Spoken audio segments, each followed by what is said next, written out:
Sure. How much of that has actually been delivered as far as the GST 2.0 reforms are concerned? But let me get in Sanjeev. Now, Sanjeev, when we talk about, the Prime Minister's speech last year, and of course, we did see a massive rate rationalization exercise, which actually unleashed demand across all the sectors. So from an auto standpoint, give us an understanding of what that really meant for the auto sector.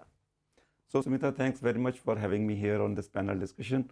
And, as we see the journey of GST getting adapted, stabilized, and now going for simplification and rationalization.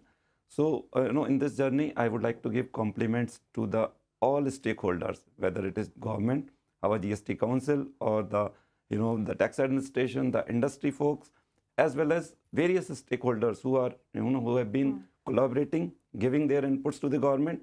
And at this stage, now government has been able to offer us the rate rationalization. And if we see the rate rationalization measure, it's not only a tax balancing exercise. It's really important for the economy to create momentum and to generate efficiency out of it.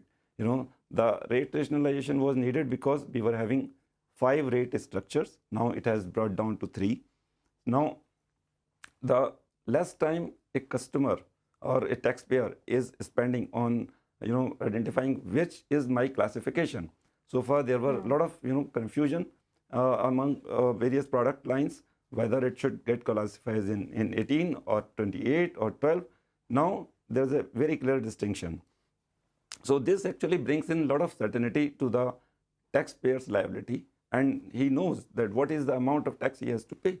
So on an overall basis, it has actually given a lot of boost in the economic development.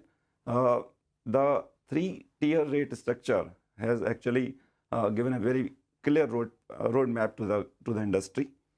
If we see the small cars segment, the rate is has been brought down from 28 to 18%, including two-wheelers, which is giving a massive boost to the entry-level cars.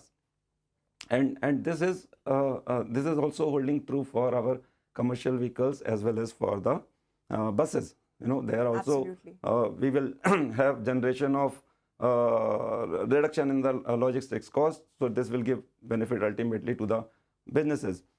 And also, the important thing is automotive parts, where the rate of tax is now fixed at 18%. There was a lot of disputes earlier on this 18 or 28 rates. Now, this all is fixed, and the government has clarified that 18% is the automotive parts GST rates. So, in overall basis, this is helping a lot, going to help a lot, and also create demand. But at the same time, we should not